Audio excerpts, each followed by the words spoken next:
Et salut à toi qui regarde cette vidéo, je te la laisse en quelques instants. Je me faisais cette réflexion, tu sais, par rapport à Matthieu 19, verset 21, référence que je viens d'aller regarder, hein, je connais pas toute tête, je veux dire, voilà, je voudrais pas que tu penses que...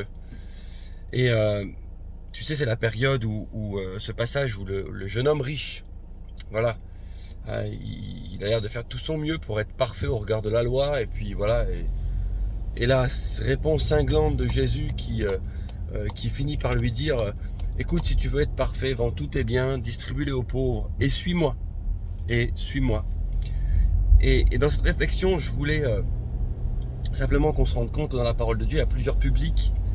Et cette question posée, est-ce que nous, on en a encore à se poser la question, est-ce que nous sommes en train de suivre Jésus? Tu vois, il y a le public de ce jeune homme, par exemple, qui lui fait de son mieux par rapport à la loi.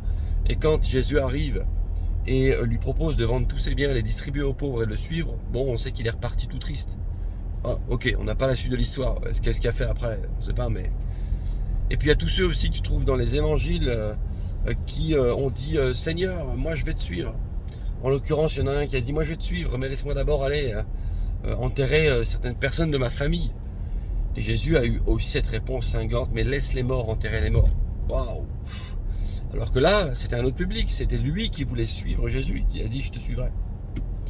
Et il y a aussi ceux que Jésus a appelés, en l'occurrence ses disciples, et qui l'ont suivi et qui ont tout laissé, à tel point qu'à un moment donné, les disciples diront mais Seigneur, pour nous qui avons tout laissé pour te suivre, qu'en est-il? Et Jésus répondra que eh bien, il n'y a personne sur terre qui aura laissé père, mère, enfant, famille, terre, sur terre qui ne recevra pas en centuple, etc., etc. Verset d'ailleurs qui parle de persécution même derrière. Et donc il y a ces différents types de personnes qui ont répondu. Et dans les disciples d'ailleurs, quand le nombre s'est agrandi, il y en a même qui l'ont laissé tomber ensuite. Quand Jésus parle dans Jean et qu'il dit « Je vous le dis, mon corps est vraiment une nourriture, mon sang est vraiment un breuvage. Si vous ne mangez pas mon sang, ne buvez pas... mangez pas mon corps, pardon, ne buvez pas mon sang, vous ne pouvez être mes disciples. » Là, certains ont dit non, là c'est trop, c'est pas possible. Et bam, Jésus a perdu les disciples. Donc il y en a qui se sont engagés, qui l'ont suivi et qui l'ont abandonné. Il y a différents publics. Pour revenir à nous, pour revenir à toi et à moi, aussi à moi, je suis concerné par ça. Je voudrais vraiment qu'on se pose la question sur notre vie. C'est bien, on se réunit, on va à l'église moderne, l'église aujourd'hui, 2023, 2024, bientôt. L'église du concept aussi, l'église qui est télévisuelle, l'église qui est colorée, l'église qui est conceptualisée en sens organisé avec des... Je parlais il y a peu de temps avec quelqu'un, dans les messages maintenant on cherche à mettre des punchlines, c'est-à-dire qu'on va... Tous les autant de temps, il faut une punchline, une ligne d'argumentation qui fait bien tourner et qui saisit là. On applique des stratégies d'attention parce que si on sait que si jamais tous les 20 minutes ou tous les quarts d'heure on ne rappelle pas quelque chose de fort, on peut perdre l'attention des gens. On en est là. Bon, on en est là. Ouais, mais la question que je me pose moi et que je te pose à toi qui regarde cette vidéo et qui est enfant de Dieu. Est-ce que tu es capable de dire aujourd'hui que tu as décidé de suivre Jésus et que tu es en train de le faire? Est-ce que tu es en train de suivre Jésus, ton sauveur? Est-ce que tu es en train de le suivre? Peut-être même, je te pose la question, tu es en train de te dire, mais je ne sais même pas de quoi il me parle. Ou, je ne sais même pas comment on fait pour suivre Jésus. Ou tu penses que suivre Jésus, c'est le fait d'avoir une vie chrétienne. Mais ce n'est pas ça, suivre Jésus. Je vais juste te laisser avec cette réflexion. Rappelle-toi que quand Jésus était en action,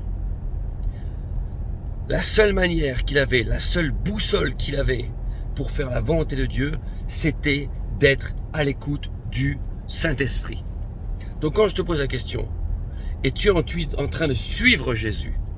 Je te pose la question, es-tu un chrétien qui a assez grandi pour entendre la voix du Saint-Esprit, quel que soit le jour de la semaine, quel que soit le lieu où tu te trouves, entendre la voix du Saint-Esprit qui te pousse à reconnaître ce que Jésus veut, donc ce que Dieu veut, parce que Jésus était le visage de Dieu sur terre. de Dieu sur terre, pardon.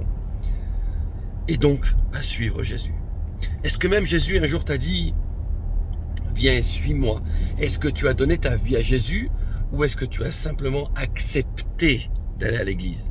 Je sais pas, peut-être tu es en couple et que tu t'es marié avec quelqu'un qui était chrétien et puis parce que tu l'aimes, ben voilà, tu as accepté d'aller un peu à l'église. Puis maintenant, peut-être tu y vas un peu moins, mais tu acceptes qu'il aille à l'église. Enfin, je sais pas quelle est ta situation. Mais tu vois par là, peut-être même que tu es dans une famille chrétienne et que tu n'as jamais rencontré Jésus, mais que tu as tellement été adhérent à ça, à l'église, que ça te fait du bien et tu n'arrives même pas à imaginer ne pas aller à l'église. Pourtant, tu n'as jamais rencontré Jésus. Ce Jésus qui un jour t'a dit, écoute, arrête de vivre pour les valeurs qui sont les tiennes, viens et suis-moi. Passe de l'autre côté. Je t'encourage. Je veux t'encourager. Si ça a été le cas, que tu as rencontré Jésus, je sais pas, peut-être tu regardes cette vidéo, ça te paraît fou, tu te dis mais qu'est-ce qu'il raconte ? Je sais pas, peut-être t'es pas chrétien, désolé. Je prie qu'un jour tu rencontres Dieu qui te parle dans ton cœur, pas dans une religion, dans ton cœur, à l'intérieur. Mais je te parle à toi si un jour tu as rencontré Jésus et que tu as dit au travers des eaux du baptême d'eau, par immersion, oui, je veux te suivre. Mais quand maintenant je te pose cette question, est-ce que tu es en train de suivre Jésus ? Tu as de la difficulté à y répondre. Tu as de la difficulté à y répondre. Et peut-être que ça tourne dans ta tête et que tu te dis, ouf, ça fait longtemps que je ne m'étais pas posé la question. Je me suis habitué à une forme de quotidienneté chrétienne. Et j'ai rassasié mon âme de ça en lui disant que ça suffisait. Mais ça ne suffit pas. Ça ne suffit pas. Suivre Jésus, c'est écouter la voix du Saint-Esprit et faire la volonté de Dieu. Alors je t'encourage, toi déjà, à revenir à ce lieu de rendez-vous où tu entendais la voix de Dieu. Et puis je m'adresse à ceux qui peut-être ont adhéré à la religion et puis vivent comme ça, en étant adhérents, habitués, dans le sens, je n'ai pas vraiment fait un choix un jour, mais c'est tellement bien ce qui se passe dans les églises, on y est bien, les gens sont cool, les valeurs sont bonnes.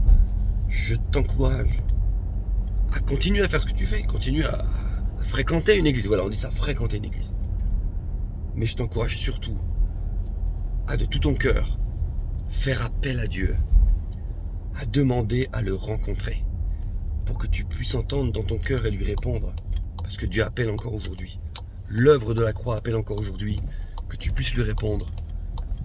Quand tu l'entendras t'appeler, viens et suis-moi, que tu puisses lui dire, oui Jésus, j'accepte de te donner toute ma vie et de te suivre, quel que soit le reste. Même moi, en prononçant cette phrase maintenant, ça me fait encore tellement de bien de réitérer ça à mon Jésus et de savoir que c'est vrai, il y a des hauts et des bas dans la vie, mais en finalité, si je marche selon lui, si je me trouve sur la route étroite qui mène au royaume de Dieu, alors je suis en paix. Et c'est tout ce que je te souhaite.